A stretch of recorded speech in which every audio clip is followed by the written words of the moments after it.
Proponho, nessa exposição, o exame de alguns textos ou momentos da antiguidade grega que nos servirão de pretexto para algumas reflexões sobre o modo como dispomos dos nossos sentidos e, particularmente, da visão e da audição para nos apropriarmos do mundo à nossa volta.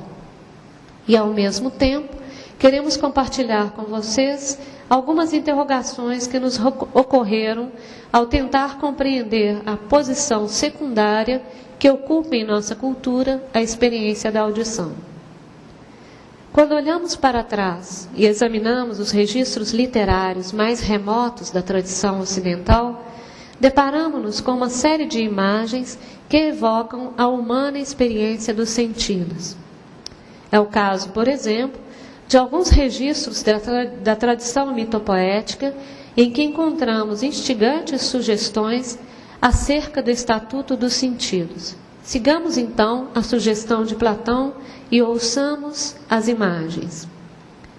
No canto 8º da Odisseia Homérica, mais precisamente nos versos 487 e 489, Odisseu, ao ouvir cantada por Demódoco as façanhas dos gregos em Troia, dirige ao Aedo da corte dos Feácios as seguintes palavras: Demódoco, entre todos os mortais, eu te saúdo. A musa, filha de Zeus, deve ter-lhe instruído, ou Apolo, tu cantas com uma grande arte a sorte dos gregos. Tudo o que fizeram, sofrem e sofreram os argivos, como quem viu, ou pelo menos ouviu de outrem. Ao escutar o canto do Aedo, Odisseu especula sobre suas fontes: instrução divina, visão direta ou relato ouvido de terceiros. Encontramos-nos aqui diante de uma incipiente distinção entre a experiência imediata da visão e aquela mediata que nos chega aos ouvidos pelas palavras de alguém que, tendo visto, faz-se porta-voz do que viu. Não temos ainda aqui uma avaliação de qual seja a forma mais direta de contato com a realidade, mas aparece já esboçada a ideia de que existem modos diferentes de se ter acesso aos fatos e aos eventos. Um outro relato, um momento rico em consequências para a consideração do nosso tema, é aquele que encontramos no mito de Édipo, tal que nos foi transmitido pela tragédia homônima de Sófocles. O Édipo Rei de Sófocles nos oferece uma rica reflexão sobre os sentidos e sobre o conhecimento.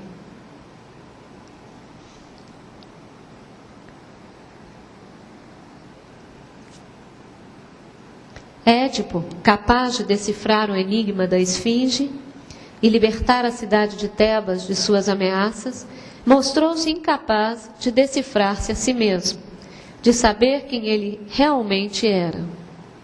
Ao investigar o crime que mais uma vez faz pesar sobre Tebas o infortúnio, lança-se obstinadamente à caça do assassino do tirano Laio, sem perceber ser ele próprio o assassino que buscava. O desenrolar dos diálogos contrapõe de modo magistral e gradativo a experiência da visão e da audição. Édipo, embora na plena posse do sentido da visão, mostra-se incapaz de exercê-la, enquanto Tiresias, o vidente cego, embora privado do sentido da visão, mostra-se capaz de ver. Desde as primeiras linhas da peça, Édipo manifesta sua desconfiança no que ouviu falar e diz ter vindo saber ver por si mesmo. Cito os versos das palavras de Édipo. Eu não quis saber através dos outros, vim saber eu mesmo. O desejo de saber por si mesmo, sem mediação, lembra o imperativo caminho enunciado por Heráclito. Pesquisei a mim mesmo. O que não significa o desvelamento de uma interioridade encerrada em si mesma, singular, mas um movimento que se traduz no homologuei, de quem, ouvindo em si mesmo logos, entra em contato com uma realidade que ele atravessa, contém e ultrapassa. Não de mim, diz Heráclito, mas do Logos, tendo ouvido, é sábio homologar. Tudo um. Pesquisar-se a si mesmo equivale em Heráclito a afinar sua sintonia com o Logos, mediante a disponibilidade para escutá-lo, a coro, e o ato consecutivo de homologar. De modo similar ao que encontraremos também no poema de Parmênides, o jovem companheiro das aurigas imortais, deixando-se guiar por elas, abre caminho para ouvir as palavras da deusa. Entretanto, se o verbo da homologia e do acesso à verdade é para Heráclito o escutar, ele, como Édipo, desconfia do testemunho dos ouvidos e reconhece nos olhos melhores testemunhas que os ouvidos. Em outras palavras, aquele que vê conhece por si mesmo, parece ter um acesso imediato, enquanto o que ouve conheceu pela mediação de quem viu e, portanto, indiretamente.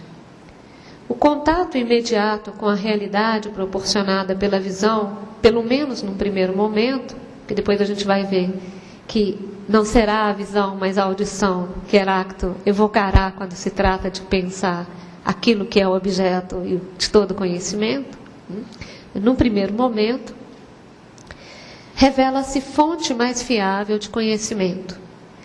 Édipo, querendo conhecer por si mesmo, lança-se num caminho sem volta, num caminho em que se volta a cada passo mais para si mesmo, encontrando o termo de sua enquete na revelação trágica de sua própria identidade.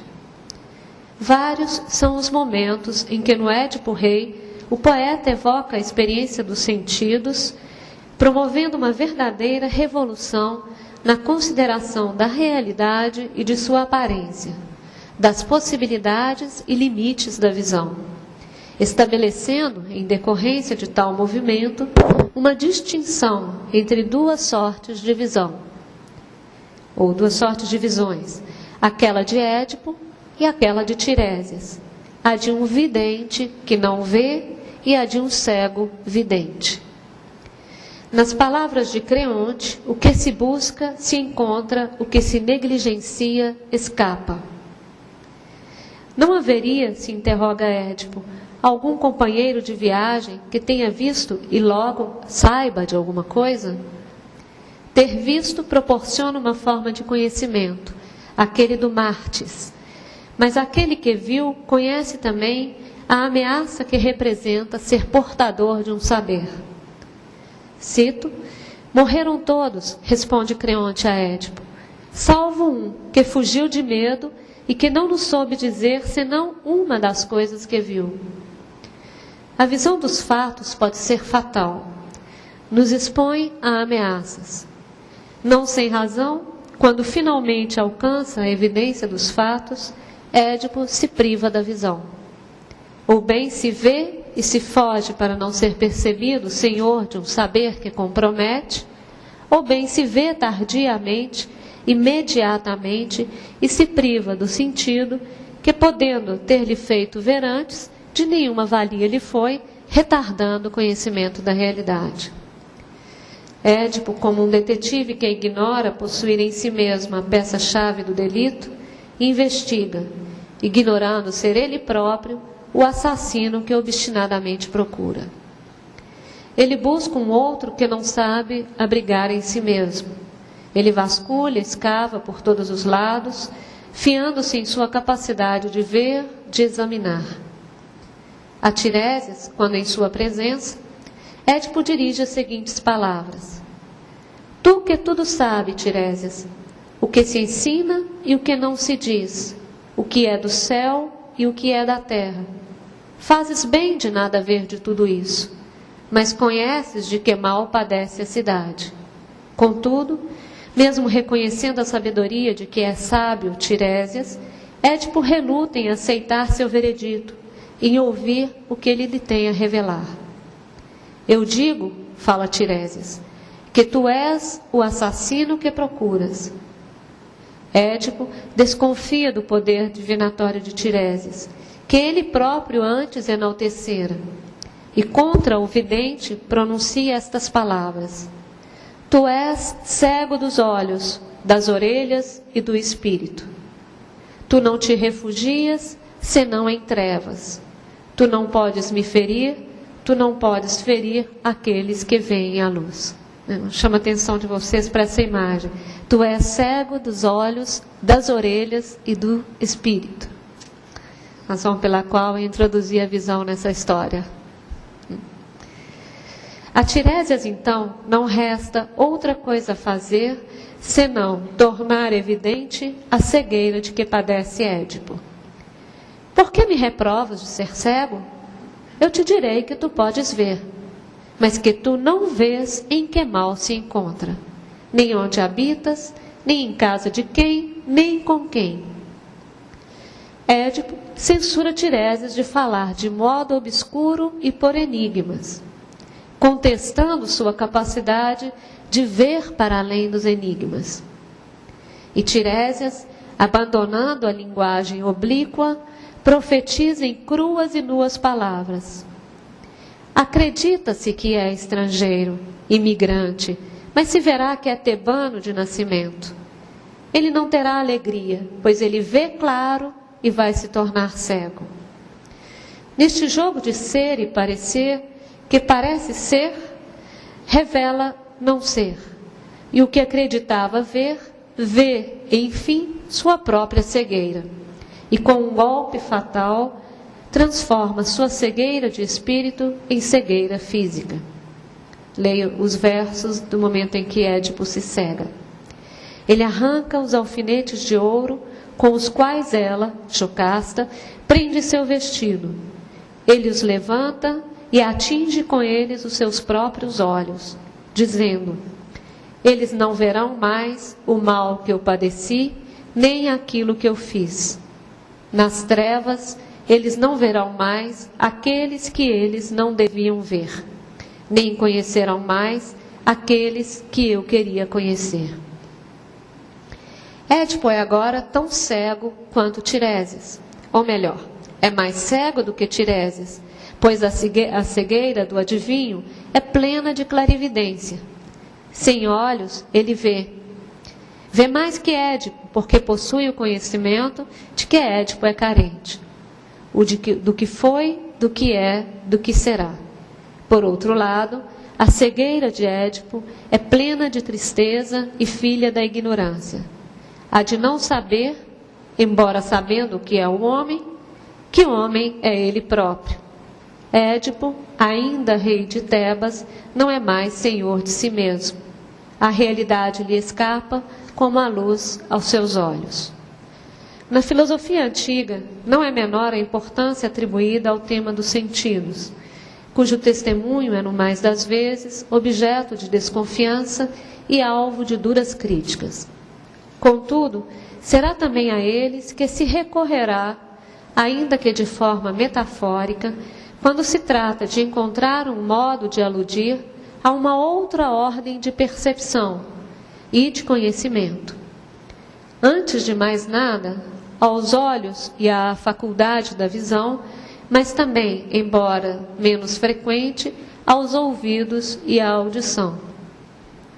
No que concerne ao primado da visão, basta pensar que quando os primeiros filósofos começaram a se dar conta da existência de um outro tipo de percepção, distinta daquela sensível, ou pelo menos mais refinada que ela, e não dispunham ainda de um termo para designá-la, foi a visão que tomaram como metáfora por excelência para se referir a ela.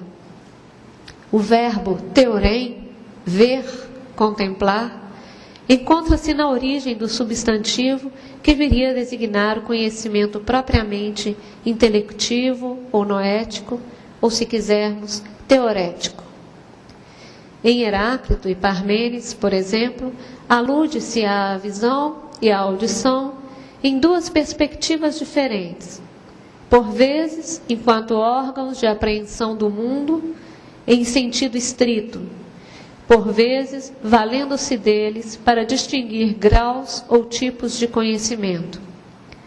Ou seja, embora apontem para os limites destes dois sentidos e das sensações que lhes são correlatas, estes filósofos não hesitam em servir-se deles, ainda que metaforicamente, para acenar para um outro tipo de percepção capaz de permitir o acesso aos objetos não sensíveis. Em outras palavras, recorre-se por vezes ao visível e ao audível para acenar ao que não é nem visível nem audível. A sua apreciação dos sentidos da visão e da audição, seja ela positiva ou negativa, precisa ser compreendida em relação aos distintos contextos em que tem lugar o recurso a esses sentidos.